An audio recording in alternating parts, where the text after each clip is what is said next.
স্বাগত আজকের বাংলাদেশে। আপনাদের সঙ্গে আছি গোলাম কিবরিয়া। লাখো কণ্ঠের জাতীয় সঙ্গীতের মাধ্যমে এবার নতুন মাত্রা পেয়েছে আমাদের স্বাধীনতা দিবস। এ নিয়ে বিশ্ব রেকর্ডের অপেক্ষায় পুরো দেশ। ৪৩ বছরে গর্ব করার মতো এমন অনেক অর্জনই আছে আমাদের, তবে সুশাসনের অভাব আর অনিয়ম কোনো কোনো অর্জনকে করেছে ম্লান।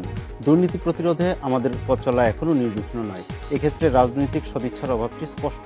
এসব নিয়েই আজকের আলোচনা দুদক ও স্বাধীনতা।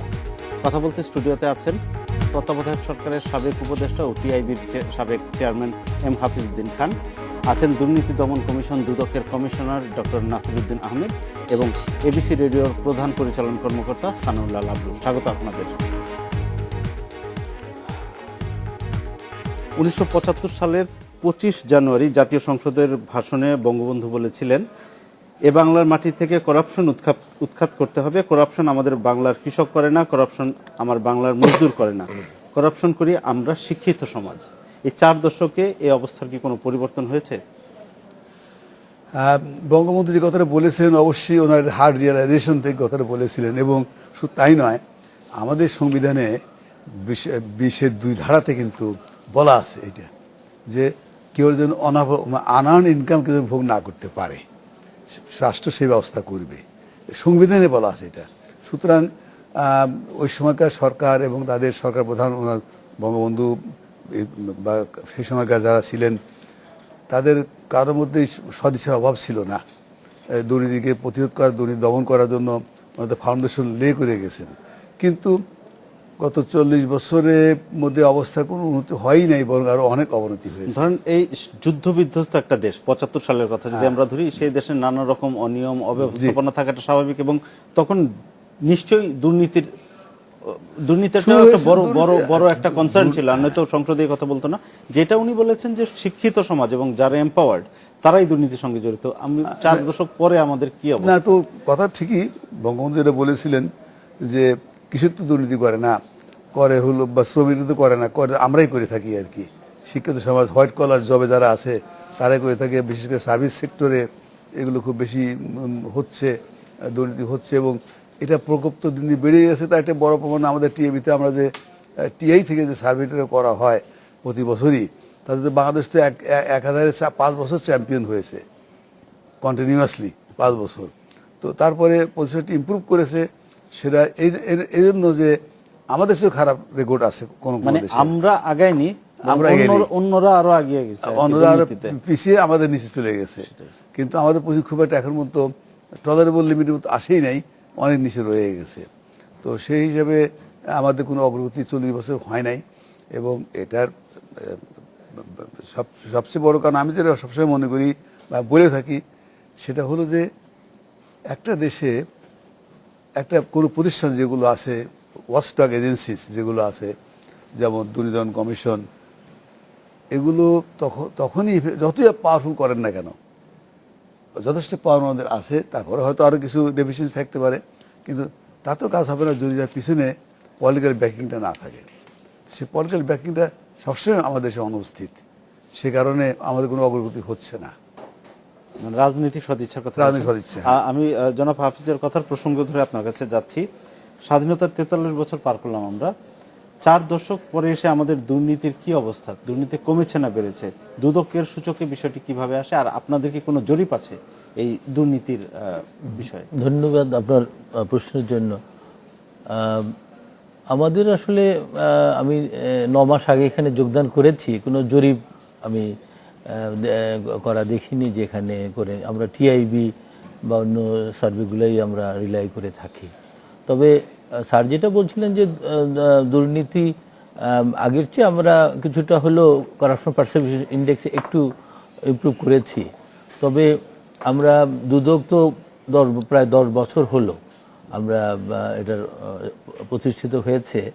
তো এখানে কিছু কাজ হয়নি হয়েছে, বাট এটা আরও আমরা অনেক কিছু করার আছে। ইদানিংকালে আপনারা লক্ষ্য করেছেন যে আমরা কিছু কাজ শুরু করেছি হাই প্রোফাইল। তো যে কথাটি জাতির পিতা বঙ্গবন্ধু বলে গেছিলেন যে সমাজে যারা বিত্তশালী বা পাওয়ারফুল তারাই দুর্নীতির সাথে বেশি জড়িত। এই ধরনের কিছু মানুষকে আমরা আইনের আওতায় আনার চেষ্টা করছি, এবং আমরা এইভাবে খুব শক্ত অবস্থানে আছি, যদিও সিলেক্টিভ ওয়েতে। তো আমরা আশা করছি যে এই ধরনের কিছু কাজ যদি আমরা করতে পারি, যেটা দুদকের ইতিহাসে কখনো হয়নি। তা আমরা তাহলে এটা সমাজে একটা মেসেজ চলে যাবে যে অন্যায় করলে সে পার পাবে না, এবং সেই লক্ষ্যে আমরা কাজ করছি। এবং তবে আমরা এটা পিউনিটিভ মেজার্স, কিন্তু আমরা দীর্ঘমেয়াদী যে বিষয়টি আছে, যে প্রিভেন্টিভ বিষয়গুলোর উপরে আমরা জোর দিচ্ছি। এটি আমি আপনাকে পরে বলবো। দুর্নীতি প্রতিরোধের উপরে আমরা জোর দিচ্ছি। আমরা প্রতি বছর 26শে মার্চ থেকে 1 এপ্রিল পর্যন্ত এই এক সপ্তাহ দুর্নীতি প্রতিরোধ সপ্তাহ পালন করে থাকি।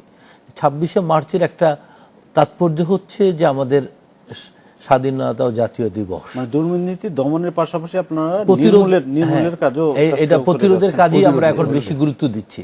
কারণ জনগণকে সম্পৃক্ত না করলে, মিডিয়াকে সম্পৃক্ত, সিভিল সোসাইটিকে সম্পৃক্ত না করলে, শুধু দুদকের একার পক্ষে 1100-1200 মানুষ দিয়ে এই এত 16 কোটি মানুষের দেশে এটা দুর্নীতি দমন করা বা প্রতিরোধ করা খুবই ডিফিকাল্ট।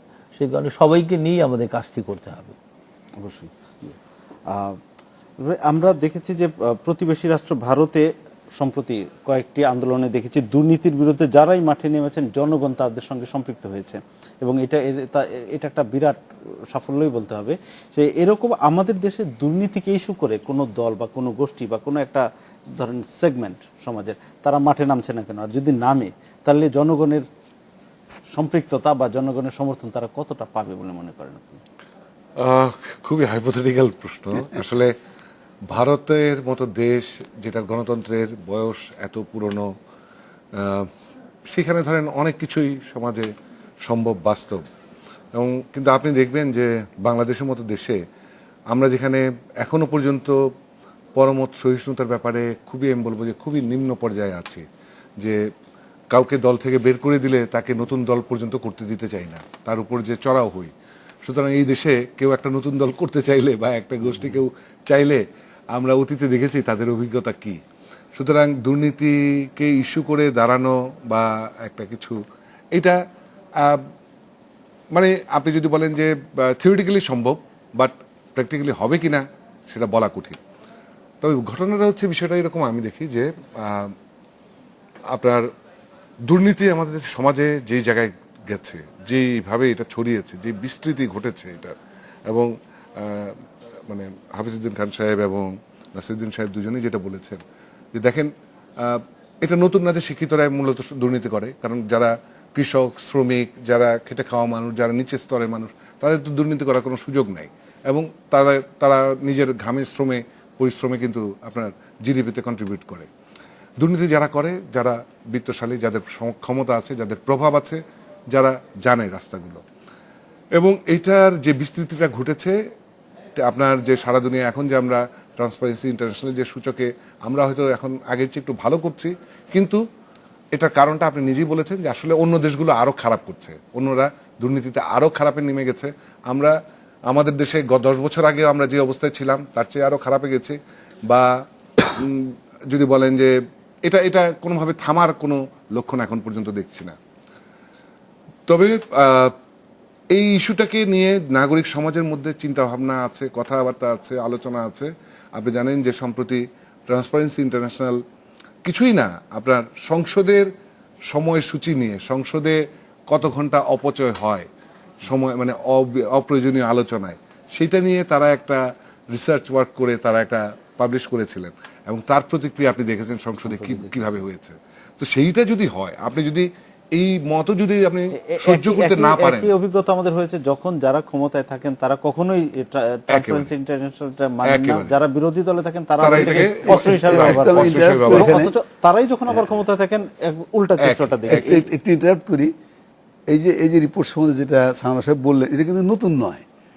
টিআইবি থেকে আমরা প্রত্যেকবার করে 6 মাস পর পর বোধহয় এটা আপনার সংসদের উপরে পার্লামেন্ট অধিবেশন হলে সেশন হওয়ার পর একটা রিভিউ করি, আর তারপরে একটা করা হয় যে ওভারঅল একটা পুরো একটা সংসদের মেয়াদের জন্য আর কি, সেটি করা 9 পার্লামেন্টের করা হয়েছে। সুতরাং এটা দেখেন কি ধরনের বিরূপ প্রতিক্রিয়া আমাদের শেষ পর্যন্ত টিআইবির। না, বিরূপ প্রতিক্রিয়া আপনি যদি সংসদে এটা নিয়ে খুব একটা ভালো গঠনমূলক আলোচনা হতো, আমাদের কাছে কিন্তু কোনো সমস্যা ছিল না। এবং এটা সবাই জানে যে আমাদের সংসদে কি আলোচনা হয়। এই ট্রান্সপারেন্সি ইন্টারন্যাশনাল নিয়ে কয় ঘন্টা সময় নষ্ট হয়েছে, তার জন্য কত টাকা অপচয় হয়েছে, সেটাও একটা হিসাব করা উচিত। ওনারা হিসাব চাচ্ছেন যে ট্রান্সপারেন্সি ইন্টারন্যাশনালে কারা আছেন, এটা টাকা কোত্থেকে আসে, এটা সব সরকারের কাছে আছে। পার্লামেন্টে এটা বক্তৃতা দেওয়ার বিষয় না। সরকার চাইলে যে কোনো সময় ট্রান্সপারেন্সি ইন্টারন্যাশনালের টাকা পয়সা কোত্থেকে আসে, কে দেয়, কিভাবে, কে কয় টাকা পান, এগুলো বের করতে পারে।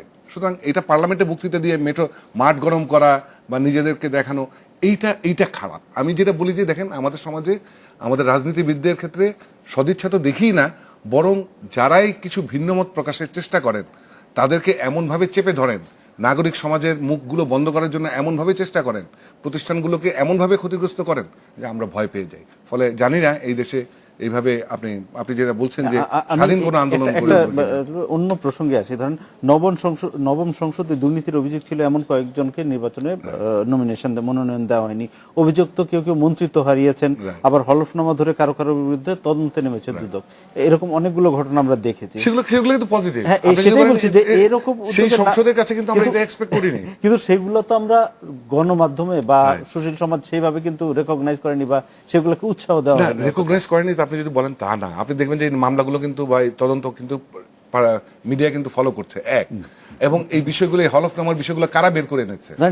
ট্রান্সপারেন্সি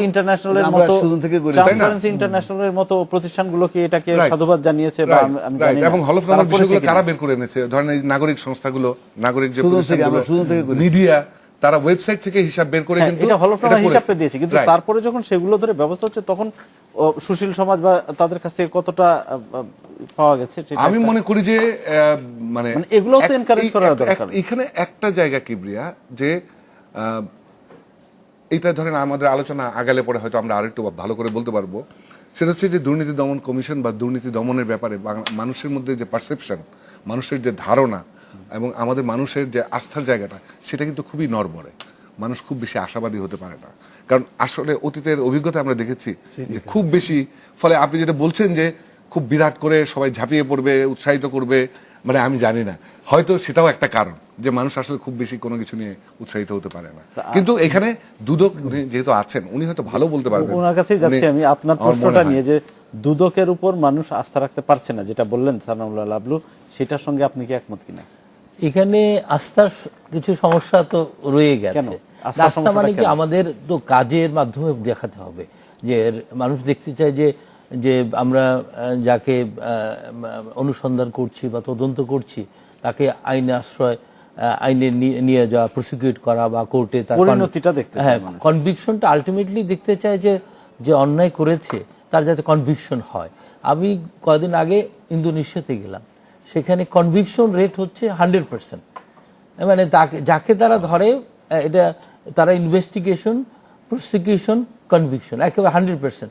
এখন আমাদের ক্ষেত্রে আপনি যদি দেখেন, এটা অ্যারাউন্ড 30 থেকে 33। এটা তো প্রক্রিয়ার ব্যাপার, এমনিতে অনেক মামলা জট আমরা জানি যে এখন তার মানে কি ওখানে আপনার তদন্ত কাজগুলো আরো অনেক এক্সপেরিয়েন্স লোকজন, আরো অনেক দক্ষ, এটা কিভাবে এখানে অনেকগুলো জায়গা আছে আপনার ইমপ্রুভ করার বিষয় আছে।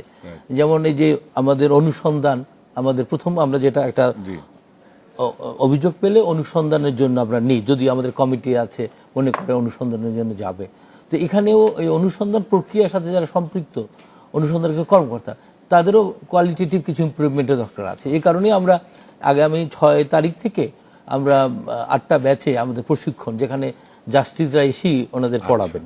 আমরা আপডেটিং, এইটা কখনো হয়নি। আমরা চিন্তা করলাম যে আমরা কেন কেসগুলোতে ফেল করছি, ওনারা সেটা হাতে কলমে, কারণ আলটিমেটলি কেসগুলো ওনাদের কাছে যাচ্ছে। আবার অনুসন্ধানের পরে যদি আমরা মনে করি যে এখানে মামলা হবে, তখন এফআইআর যায়, তারপরে তদন্তে যায়, ডিটেইলস এটা নিয়ে হয়, আলামত, এফআইআর যায়, তারপরে তদন্তে যায়, ডিটেইলস এটা নিয়ে হয়, আলামত কালেক্ট করতে হয়, অনেক তথ্য সংগ্রহ করতে হয়। দেন আমরা যদি ফিট হয় কেসের জন্য, মানে মামলা কোর্টে যাবে, তখন চার্জশিট আমরা যদি দেই। এখন এই চার্জশিট এইসের পিছনে আমি নিজেও একসময় জুডিশিয়াল ম্যাজিস্ট্রেসি করেছি, আবার এখানে এসে কাজগুলো করছি।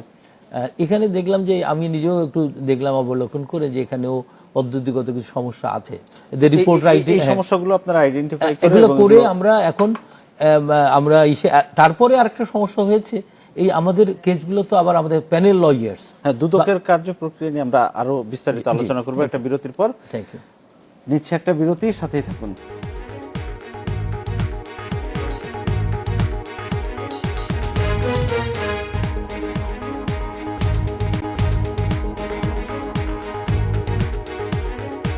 বিরতির পর ফিরে এলাম আজকের বাংলাদেশে।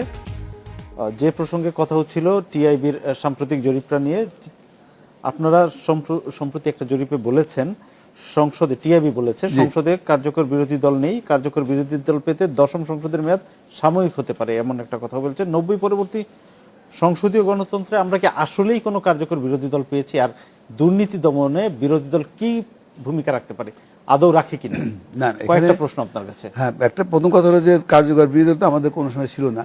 মানে যে আমরা 1991 সনে যখন পার্লামেন্টের সিস্টেমে আবার ফিরে গেলাম,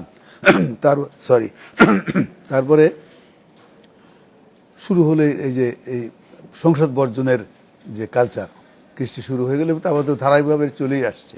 তো সংসদে থাকে না, বিরোধী দল থাকে না, সুতরাং সেই হিসেবে কার্যকর বিরোধী দল কোনো সময় ছিল না। তারপরে এখন যেটা আছে সেটাকেও বিরোধী দল বলাটাও ঠিক কিনা সেটা তো প্রশ্নবিদ্ধ, অবশ্যই প্রশ্নবিদ্ধ। কারণ বিরোধী দল আবার সরকারের অংশ, এরকম তো পৃথিবী কোথাও এরকম নাই, ইতিহাসে নাই, এবং পার্লামেন্ট সিস্টেমে তো কোথাও এই ধরনের নমুনা নাই। এই বিরোধী দল সত্যিকারের বিরোধী দল হয়ে ওঠার জন্য একটা প্রতীকী একটা ওয়াকআউট করেছিল। হ্যাঁ, এবং সেটা নিয়ে আমাকে মুস্কি হেসেছে সরকারি দল সংবাদপত্রের রিপোর্টই তাই, এরা মুস্কি হাসতেছিল। সুতরাং এটা একটা পাতান্ন খেলার মতো অনেকটা মনে হয়েছে। জানি না এটার মধ্যে কতটুকু সিনসিয়ারিটি নিয়ে ওয়াকআউটটা করেছিল। আচ্ছা, তো এটা তো আছে, যা হোক তবু ওয়াকআউট করেছে, এটা আমরা বলতে পারি যে ঠিক আছে, হোক, তবু তো হোক একটু। আমার দ্বিতীয় প্রশ্নটা ছিল যে দুর্নীতি প্রতিরোধে বিরোধী দল কিভাবে কাজ করতে পারে, আর আদৌ করে কিনা আমাদের বিরোধী দলগুলো? বিরোধী দল তো অনেক কাজ করতে পারে, অবশ্যই করে। ইন্ডিয়ান পার্লামেন্ট দেখেন কিরকম হইচি হয় দুর্নীতিবাদ মন্ত্রীদের বিরুদ্ধে, বা যেখানে দুর্নীতির গন্ধ পাওয়া যায় সেখানে হইচি হয়। তো সেটা আমাদের যে সম্ভব, কিন্তু আমাদের বিরোধী দল তো করে না, কারণ দুই দলই তো দোষ সমানই। সুতরাং তারা তো আমাদের দেশে তো কোথায় এ পর্যন্ত পার্লামেন্টে এই যে বিরোধী দল যে সংসদে যে দুর্নীতির বিরুদ্ধে একটা বড় ধরনের একটা মানে শক্ত বক্তব্য রেখেছে বা বড় ধরনের কোনো একটা রোল প্লে করেছে, এরকম তো হয় নাই। কারণ নিজের মধ্যে অনেকেই গলত সব জায়গাতেই আছে। সুতরাং এটাই আমার মনে হয় যে যার কারণে এটা তারা কিছু করতে পারে না।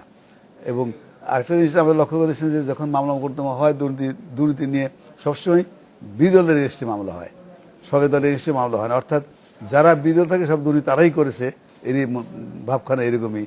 তো সে তো ফ্যাক্ট তো সেটা নয়। তো সুতরাং এইবার কিন্তু আমরা একটু ব্যতিক্রম দেখেছি। এর প্রথম ব্যতিক্রম, এটা তো ভালো, সে ওনারা তো অবশ্যই পাঁচজন সিটিং এমপি, তাদের বিরুদ্ধে আমরা তদন্ত চলছে, এখন সাধুবাদ পাওয়ার অলরেডি আমরা নোটিশও দিয়েছি সম্পদ বিবরণী জমা দেওয়ার জন্য। তার অর্থ হচ্ছে আমরা কিছু তথ্য পেয়েছি যে বিয়ন্ড তাদের নোন সোর্সেস অফ ইনকাম হয়েছে, যার ফলে আমরা এবারে, এবং আপনারা জানেন যে এর আগেও গত সরকার আওয়ামী লীগের সরকারি বেশ কিছু মামলা রাজনৈতিক কারণে প্রত্যাহার করেছিল, কিন্তু আমরা একটা মামলাও রাজনৈতিক কারণে প্রত্যাহার করি দুদক কোনোটাই না, আমরা রাজি হয় নাই। তবে মামলা ওখান থেকে তো রিকমেন্ডেশন আছে, দুদক রাজি হয় নাই, কিন্তু রাজি হয়নি পর্যন্ত আছে, কিন্তু কেসটা প্রসিড করতেছে না ফার্দার। দুদক রাজি হয়নি এটা ঠিক, কিন্তু এই মামলার আগাচ্ছেও না, মামলা আগানোর বিষয়ে আমি যেটা বলছিলাম যে আসলে আমরা চার্জশিট আমরা দেওয়ার পরে আমাদের যে পাবলিক প্রসিকিউটরস থাকে বা প্যানেল লয়ার্স থাকে, এছাড়া কোর্টের তো আপনি জানেন যে ওই সম্পর্কে কথা বলে যে তাদের এখতিয়ারে তো তাদের ব্যাপারে এই আছে, অনেক বড় গলদ আছে। যেটা আপনি যদি দুর্নীতি দমন করতে চান, লিগ্যাল প্রসেস, আমাদের তো লিগ্যাল সিস্টেমে অনেক ডেফিসিয়েন্সি আছে, অনেক সমস্যা আছে, যেটা উনি কিছু ইঙ্গিতে বলেছেন, ইনভেস্টিগেশন, প্রসিকিউশন ইত্যাদি সমস্যা আছে। যারা পিপি হন, যারা মামলা কন্ডাক্ট করবেন, তারা কারা? অল পলিটিক্যাল অ্যাপয়েন্টি, দলীয় বিবেচনা সবসময় হয়ে আসতেছে। যদিও ক্লিয়ার কাট প্রভিশন আছে কিভাবে একজন পিপি সিলেকশন করবেন, সেখানে ডেপুটি কমিশনার, ডিস্ট্রিক্ট জাজ এবং সুপারিনটেন্ডেন্ট পুলিশ, তাদের রিকমেন্ডেশন অনুসারে প্যানেল হবে এবং সেখান থেকে ল মিনিস্ট্রি অ্যাপয়েন্টমেন্ট দেবে। কিন্তু এটা আবার হাইকোর্টের মাধ্যমে আসে, লিগ্যাল রিমেন্সেস ব্রাঞ্চ থেকে আসে, এবং সেটা তো কোনো সময় পালন করা হয় না। এটা একটা বড় উইকনেস। তারপরে আমাদের দেশে তো বিচার প্রক্রিয়াটাই দীর্ঘসূত্রিতা থেকে সাভার করছে, সবসময় অনেক টাইম লাগে, প্রত্যেক মামলায় টাইম লাগে, মামলার জট তো অসংখ্য। এখন সেজন্য আমাদের সুপারিশ ছিল, আমি মনে করি, ব্যক্তিগতভাবে মনে করি যে দুর্নীতি যেহেতু আমাদের বড় ধরনের সমস্যা, বড় একটা ডিজিজ, এটাকে দমন করতে হলে স্পেশাল মেজার্স দরকার। যেমন ওনারা এবার শুরু করেছেন এমপি সাহেবদের সম্পর্কে, সরকারি দলের এমপিকেও খাতির করেন নাই, সেরকম একটা স্পেশাল মেজার্স হলো যে যেমন এই যে ওয়ার ক্রাইমস ট্রাইব্যুনাল, যে ট্রাইব্যুনাল বিচার হবে এবং একটা স্টেপ অ্যাপিলের ডিভিশনে যাবে, এরকম কিছু এটা না করতে পারে যে দুর্নীতি দমন কমিশন দুর্নীতির মামলা একটা স্পেশাল ট্রাইব্যুনালে বিচার হবে এবং সেখান থেকে আপিল করলে যাবে appellate অথচ division-এ। প্রকারান্তরে আমরা দেখেছি যে দুদকের ক্ষমতা অনেক খর্ব করারই প্রক্রিয়া একটা বহুবার চলছে। চেষ্টা হ্যাঁ, হয়েছে, বহুবার চেষ্টা সেটা আমি হয়েছে। একটা অনুপ্রয়োগে যাচ্ছি সানাউল্লাহর কাছে। মুক্তিযুদ্ধের দিকে যদি ফিরে যায়, আমাদের মুক্তিযুদ্ধের অন্যতম লক্ষ্য ছিল ক্ষুধামুক্ত শোষণমুক্ত রাষ্ট্র প্রতিষ্ঠা। দেশের শিক্ষা, অর্থনীতি, নারী উন্নয়ন, স্বাস্থ্য, পুষ্টির মতো অনেক সূচকই আমরা অনেক দূর এগিয়েছি। 4 দশকে খাদ্য মজুদেও আমরা অনেকটা স্বাবলম্বী, কিন্তু তারপরে বিভিন্ন খাতে দুর্নীতির অভিযোগ, দুর্নীতি তো বাড়ছেই, এটা কমছে না। এখন প্রশ্নটা হচ্ছে আমাদের অগ্রগতিতে দুর্নীতি কতটা বাধা, আসলেই বাধা কি? একটা তো হচ্ছে যে দেখেন, মানে দুর্নীতি তো অবশ্যই বাধা যে কোনো উন্নয়ন অগ্রগতির জন্য। এটা তো আপনি যদি বলেন যে বাধা না, এখন অনেকে অনেক রকম উদাহরণ দেওয়ার চেষ্টা করেন, এবং এটা কিন্তু আপনার মনে আছে কিনা 70-80 দশকে মানে রাজনৈতিক মডেল নিয়ে কোন মডেল আমরা অনুসরণ করব বা করা উচিত, এগুলো নিয়ে প্রচুর ডিবেট হয়েছে তখনকার অর্থনীতিবিদদের মধ্যে, সমাজচিন্তকদের মধ্যে। গণতান্ত্রিক, আপনি যদি পার্লামেন্টারি ডেমোক্রেসি, প্রেসিডেন্সিয়াল সিস্টেম, অথবা কি বলে আপনার অটোক্রেসি, যেটা আমরা আপনার কি বলে এক ধরনের এক ধরনের বলা যায় যে এই যে আপনার মালয়েশিয়া, সিঙ্গাপুর বা তাইওয়ান বা মাহাথির কোরিয়া, মোহাম্মদ বা এরকম মানে এই যে নেতাদের, সেখানকার যে স্বৈর শাসকরা, তারা এক ধরনের কি বলে দেশপ্রেমিক স্বৈর শাসক, এরকম ভাবে একটা বিনাইন ভাবা। ডিক্টেটরশিপ। হ্যাঁ, তো সেখানে এমন, কিন্তু তাতে হতো কি, তাতেও কিন্তু দুর্নীতি, তাদের মধ্যেও যে দুর্নীতি হতো না তা না। হ্যাঁ, মানে এবং এখনো অনেকে এটাও বলেন যে দেখেন, দুর্নীতি করে যদি কিছু কাজ হতো, উন্নয়ন হতো, তাতেও কোনো সমস্যা নাই। কিন্তু জিনিসটা আসলে এইভাবে হিসাব করা উচিত না। আপনার উন্নতি অগ্রগতি এটা আপনার নর্মাল প্রক্রিয়াতে হতেই হবে, কারণ দেশ যখন আগাচ্ছে, মানুষ হচ্ছে, মানুষ বাড়তেছে। এবং দেখেন, আপনি একজন কৃষক কিন্তু বসে নাই, কৃষক কিন্তু তার মতো করে, আপনারা হয়তো আপনি দেখবেন যে সরকার বা বেসরকারি খাতে নানাভাবে নানা ধরনের গবেষণা করে কোনো একটা জিনিস বের করে দিচ্ছে, কিন্তু কৃষক কিন্তু তার মতো করে খুব দ্রুতই কিন্তু জিনিসগুলো অ্যাডপ্ট করে নিচ্ছে। 70-এর দশকে আপনার দুর্ভিক্ষ হয়েছিল, 70-এর দশকে 74-এ আমার দুর্ভিক্ষ হয়েছিল। সেই দুর্ভিক্ষ আমরা ছোটবেলা, আমাদের বয়স অল্প ছিল, দেখেছি, ওনারা তখন দেখেছেন। হ্যাঁ, 74-এ দুর্ভিক্ষ ছিল, 7.5 কোটি 8 কোটি মানুষ ছিল তখন। আর আজকে দেশে 16 কোটি মানুষ, খাদ্য নিরাপত্তায় আমরা আজকে কোথায় আছি? তার কারণ কি? কারণ হচ্ছে তখন জমি ছিল এক ফসলি, এখন জমি 3 থেকে এখন 4 ফসলি হচ্ছে, এবং কৃষক কিন্তু হাতে পয়সা পাচ্ছে। আমি কিছুদিন আগে শুনছিলাম যে আপনার সিলেট অঞ্চলে আপনার কৃষি শ্রমিক পাওয়া যাচ্ছে না, কারণ ওখানে কৃষি শ্রমিকের মানে মজুরি অনেক বেশি, 500 টাকা দৈনিক। ফলে 500 টাকা দিয়ে একজন কৃষি শ্রমিক নিলে আপনার কৃষি উৎপাদনের খরচ যে পরিমাণ পড়ে, এখন চিন্তা করা হচ্ছে কোনো একটা প্রতিষ্ঠান বোধহয় আবেদন করেছে সরকারের কাছে, তারা বিদেশ থেকে কৃষি শ্রমিক ভাড়া করে নিয়ে আসবে ইয়ে করে।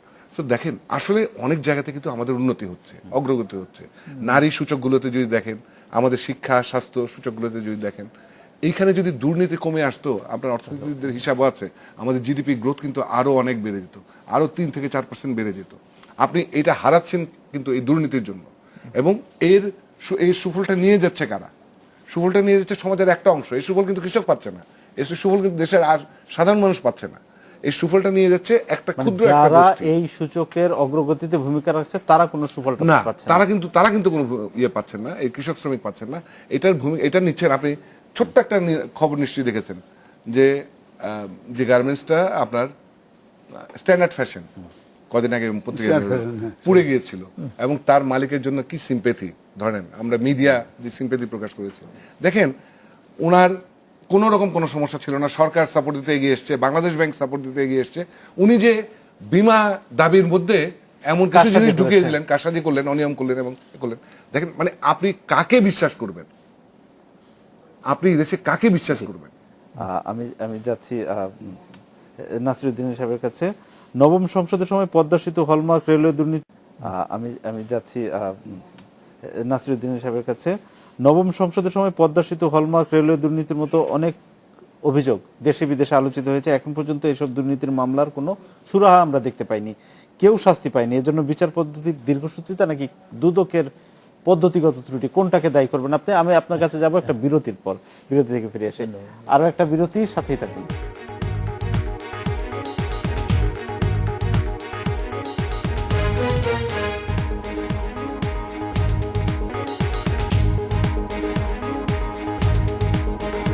বিরতির পর ফিরে এলাম আজকের বাংলাদেশে। যে প্রশ্নটি রেখে গিয়েছিলাম, পদ্মা সেতু, হলমার্ক, রেলওয়ের দুর্নীতির মতো এই বড় বড় অভিযোগগুলোর মামলাগুলোর কি হয়েছে শেষ পর্যন্ত? এগুলো আপনি জানেন যে হলমার্কের কথাই যদি ধরি, এখানে অনেক বিশাল অঙ্কের এখানে জালিয়াতি হয়েছে, মানি লন্ডারিংয়ের বিষয় আছে, অনেকগুলো মামলা হয়েছে।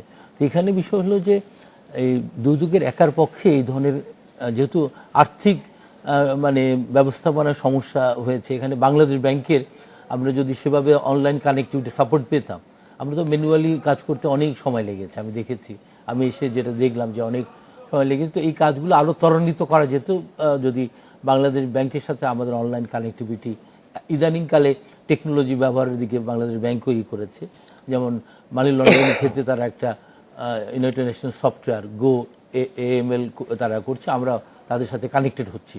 তো এই যে হলমার্ক বা ডেস্টিনি বা বড় যে মামলাগুলো যেখানে আর্থিক অনেক কেলেঙ্কারি বা অনেক জড়িত আছে, এগুলোর একটা বড় সমস্যা হয়েছে যে আমরা দুদক একা কাজ করতে গিয়ে তাদের সাপোর্টে পেয়েছে, কিন্তু যেহেতু আমাদের সাথে কোনো টেকনোলজি বা অনলাইন কানেক্টিভিটি ছিল না, আমাদের বিভিন্ন জায়গায় গিয়ে এগুলো তথ্য সংগ্রহ করতে দীর্ঘ সময় ব্যয় হয়ে গেছে।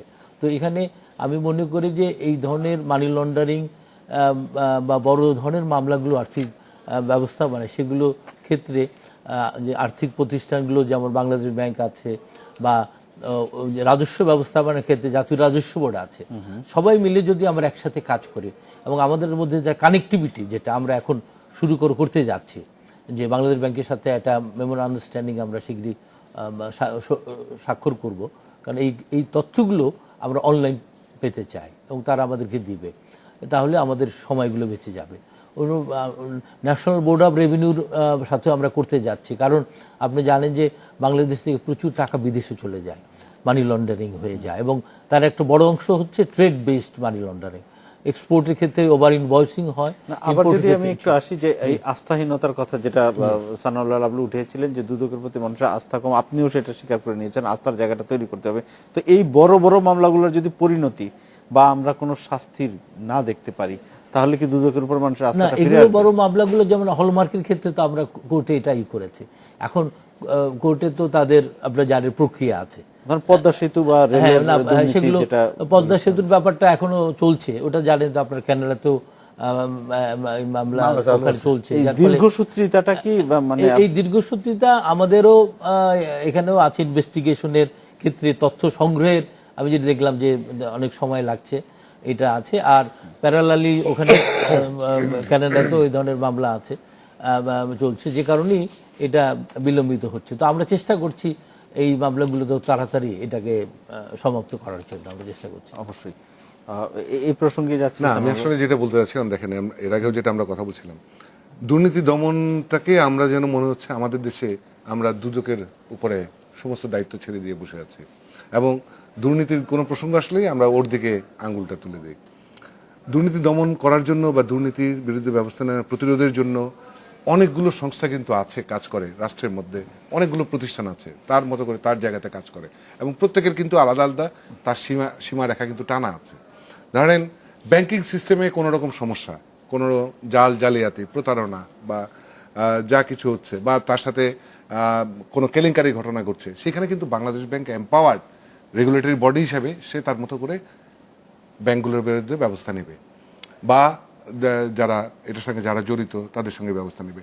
আপনি দেখেন হলমার্ক বিসমিল্লার মতো কেস বা বেসিক ব্যাংকের মতো কেস, বা বেসিক ব্যাংক এখনো বাংলাদেশ ব্যাংক এটা নিয়ে ডিল করছে, কিন্তু এগুলো কেন দুর্নীতি দমন কমিশনের কাছে আসতে হবে? কেন বাংলাদেশ ব্যাংক এই কাজগুলো করবে? বেসিক ব্যাংকে বাংলাদেশ ব্যাংকে কিন্তু এখনো সেভাবে কিন্তু কিছু করছে না, এই কিছু জরিমানা অমুক তমুক তাদের কথা শোনা, কিন্তু ওইখান থেকে যে টাকা বেরিয়ে গেছে, এবং দেখেন ব্যাংকিং সেক্টরে গত 5-7 বছরে যে মানে অপকর্মগুলো হয়েছে, এগুলো কিন্তু আমাদের আমাদের আর্থিক ব্যবস্থাপনার ক্ষেত্রে নতুন করে আবার অনেক প্রশ্ন জন্ম দিয়েছে, যে আমরা কিন্তু এক ধরনের কনফিডেন্সের জায়গায় গিয়েছিলাম, আমরা আর্থিক ব্যবস্থাপনা অনেক উন্নতি করেছি, কিন্তু দেখা গেল শেয়ার কেলেঙ্কারি ঘটনা একইভাবে অনেক ঘটনার জন্য তো রাজস্ব বোর্ড এবং এনবিআর আমি যেটা বলছিলাম যে দেখেন শুধু এইটা না, জাতীয় রাজস্ব বোর্ডের কাজ কি, তার কাছে প্রতি বছর কিন্তু আমরা ইনকাম ট্যাক্স রিটার্ন জমা দিই। সো আমার আয় ব্যয়ের সঙ্গতি অসঙ্গতি কিন্তু তারা ঠিক মতো দেখছে। তারা কিন্তু জানে তাদের কাছে, তাদের সাথে বাংলাদেশ ব্যাংকেরই আপনার এক ধরনের কানেক্টিভিটি, যেটা উনি বলছেন যে উনাদের সঙ্গে কানেক্টিভিটি, এটা কিন্তু এনবিআর এর সঙ্গে বাংলাদেশ ব্যাংকের কানেক্টিভিটি দরকার, যে ওভার ইনভয়েস আন্ডার ইনভয়েস কারা করছে, কি করছে, কোথায় টাকা যাচ্ছে দেখা, জানা কার কাছে সম্পদ বাড়ছে। এবং আপনি জানেন যে অন্য কিছু বাদ দেন, অনেক কিছু, ভারতের মতো দেশে কর্মকর্তারা কি পরিমাণ শক্তিশালী, বড় বড় সেলিব্রিটি থেকে আরম্ভ করে রাজনীতিবিদ তাদের বাড়িতে যে আকস্মিকভাবে হানা দিচ্ছে, রাত 2টায় 3টায় যে পুরো ঘেরাও করে তার বাড়িতে হানা দিচ্ছে, যাকেই সন্দেহ করা হচ্ছে, সন্দেহ করলে তার কাছে যে হানা দিচ্ছে। তো এবং আপনি জানেন অমিতাভ বচ্চন এটা থেকে রক্ষা পাননি, শাহরুখ খানরা রক্ষা পাননি, আমরা বড় বড় সেলিব্রিটির স্টাররা কেউই কিন্তু এটা থেকে রক্ষা পাননি। আপনি জানেন যে সঞ্জয় দত্ত কি আপনার অস্ত্র আইনে জেল খাটছেন। আপনি জানেন যে লালু প্রসাদ যাদব এরকম একটা দুর্নীতির মামলায় এখন জেল খাটছেন। সো ভারতের মতো দেশে কিন্তু এরকম বড় বড় উদাহরণ তৈরি হয়েছে। এবং আমাদের মতো দেশে আমরা যেতে চাচ্ছি যে প্রতিষ্ঠানগুলো, অনেকগুলো প্রতিষ্ঠান আছে, এনবিআর আছে, জাতীয় রাজস্ব বোর্ড, মহা হিসাব নিরীক্ষকের দপ্তর, তারা প্রতি বছর হিসাব নিকাশ করে পার্লামেন্টের কাছে তথ্য জমা দেন, রিপোর্ট জমা দেন।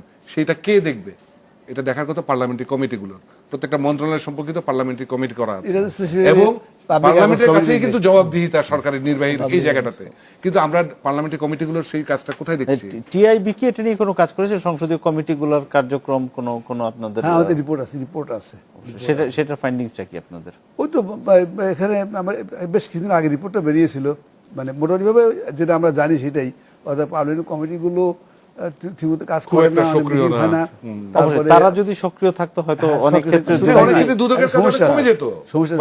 পার্লামেন্টের কমিটি থেকে যদি কোনো কমিটি হয়তো কোনো রিকমেন্ডেশন দিয়েছে, সেটা আবার ওই মিনিস্ট্রি অ্যাকসেপ্ট করে না। তারা বলে যে একটা প্রশ্ন উঠায় যে এটা আমাদের ইন্টারনাল ব্যবহার ইন্টারফারেন্স হলো, দ্বন্দ্ব আছে। ইন্টারফারেন্স। এই বিষয়ে আরো আলোচনা করবো, একটা বিরতি নিয়ে আসি, আরো একটা বিরতি, সঙ্গেই থাকুন।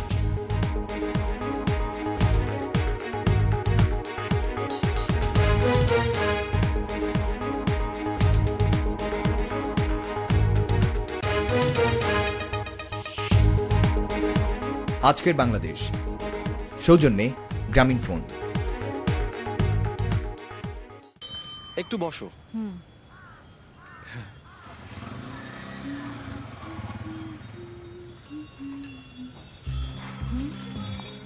এইমাত্র একজন আসলো, ও কোথায় গেল? আরেকজন গেল। শাহিদ! ছাড়ো। এই নিয়ে নিখোঁজের সংখ্যা দাঁড়ানো 599 জন। জানতে পেরেছি যে ওনার, উনি কি আপনাকে ফোন করেছিল? আমি কিচ্ছু জানি না। দেখ দেখ,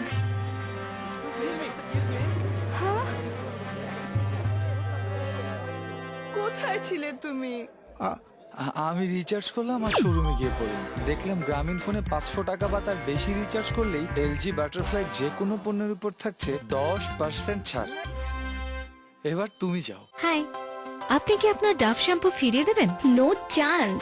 ডাভ ফিরিয়ে দেওয়া মানে চুল পড়া ফিরিয়ে আনা। চুল পড়ার কারণ হচ্ছে ড্যামেজড চুল, যা কোষ স্তর থেকে দুর্বল। নতুন Dove intense repair keratin actives সমৃদ্ধ, চুলের গভীরে পৌঁছে কোষ স্তর থেকে চুল পুনর্গঠনে সাহায্য করে। ডাভ ফিরিয়ে দেব? কখনোই না। চুলের শতকরা 99% ন্যাচারাল নারিশমেন্ট আসে স্ক্যাল্প থেকে। নতুন ক্লিয়ার কন্ডিশনার 10 গুণ শক্তিশালী ড্যান্ড্রফ মুক্ত চুলের জন্য এখন ক্লিয়ার অ্যান্টি ড্যান্ড্রফ শ্যাম্পুর সাথে নিন ক্লিয়ার কন্ডিশনার ফ্রি। কি ভাবছে সবাই? তবে কি আবার 2011?